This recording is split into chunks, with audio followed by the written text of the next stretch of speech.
10 minutes past 8. There are reports this morning of more Just Stop Oil protests on the M25. The motorway is blocked anti-clockwise at junction 31 for Lakeside in Essex. There are also protesters climbing the gantries at junction 20 in Hertfordshire. Let's talk to Indigo Rumbelow, a spokesperson for Just Stop Oil. Good morning to you. Hello there, can you hear me? We may have lost the connection, but I don't think she's standing on a gantry. But you might be able to hear us now. Indigo, can you hear us? Yes, I can hear you. Yeah, lovely. We've got in touch. You're blocking roads today. Draw a line for us. By you doing this, how does that lead to a change in policy on oil and gas? Well, we've already got an overwhelming majority of the British public who want to see more action on climate. And we've got a government who's just not acting. And the disruption will end as soon as our government puts an end to new oil and gas. But if you've already, there's two areas of argument to discuss there. If you've already got a vast majority of people supporting you, why do you risk annoying others by doing this? That's because we're not seeing the action. We are in a really, really grave situation. I'm sure many of your listeners really understand this, but because we're seeing absolutely devastating effects of the climate crisis upon us now.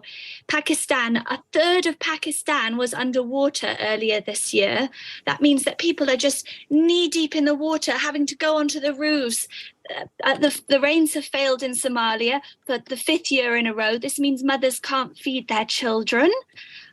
Here in Britain, we know that there are going to be floods coming later this winter, and they're talking about having to have the army on reserve. The climate crisis is here now, and it's only going to get much, much worse unless we all come together and face this issue head on. We could tax the big polluters that are just completely taking the absolute mick out of the British people, really, by taking these record-breaking profits while millions of people are going hungry this winter. We could roll out an insulation scheme that would make our energy bills so much cheaper. We could have cheap, affordable public transport. And just to start it all, we need to stop new oil and bring in some renewable energy, which we now know can be up to 9 times cheaper than this dirty fuel we're still using. But the argument against that would be, as a country, we're hugely committed to net zero. We're undergoing a big economic crisis that means some oil and gas will be necessary in the transition, not least to build the renewable infrastructure. Nobody is denying the destination. People of all political stripes support net zero. They are doing a windfall tax on the big oil and gas companies. As a country, we emit far less than many similar countries. We're doing our best, and actually in global terms, we're doing pretty well. If you want to make a big impact on the climate, you should be protesting in China, or you should be protesting in the US. They're the real big polluters, not Great Britain.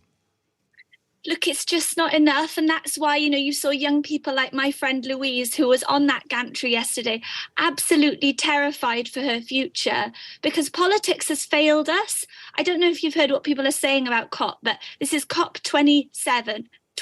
I'm 28. Every single year I've been alive, all through my childhood, all that politicians have done is make this issue worse and worse and worse, with more and more CO2 being pumped into the atmosphere.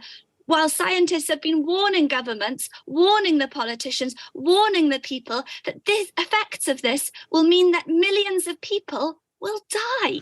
And I think many people listening appreciate the thrust of your argument. What they don't appreciate is the fact your means of raising attention on it, because ultimately COP27 is happening. As I said, the political will is already there. The danger is you actually annoy people. You put people off the merits of your argument by throwing some orange paint at a work of art, or stopping people going to work. You actually antagonize the people you want to be bringing to your cause, and that seems to be completely counterproductive.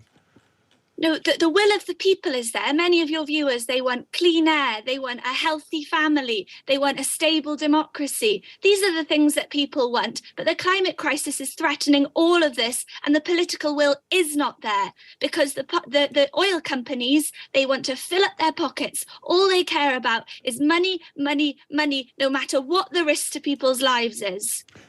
I saw an article from someone from Just Stop Oil who talks about the nature of your protests as being very much in line with the Freedom Riders and Rosa Parks. Do you see yourself as following their legacy?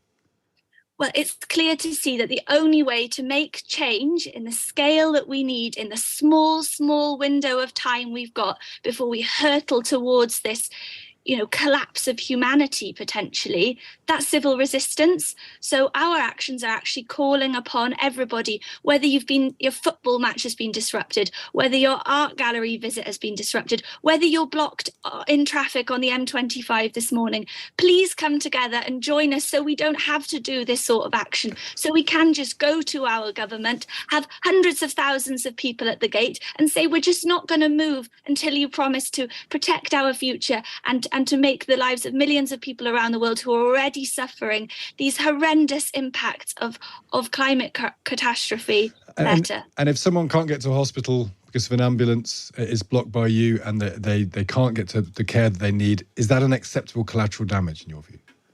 So Just Off Oil has a blue light policy whereby they will move out the way for ambulances. And we saw yesterday videos coming through of these very wide lanes where cars move to the side and the ambulances come through under the gantries. Great stuff. Well, listen, thank you for joining us today explaining your position. Thanks.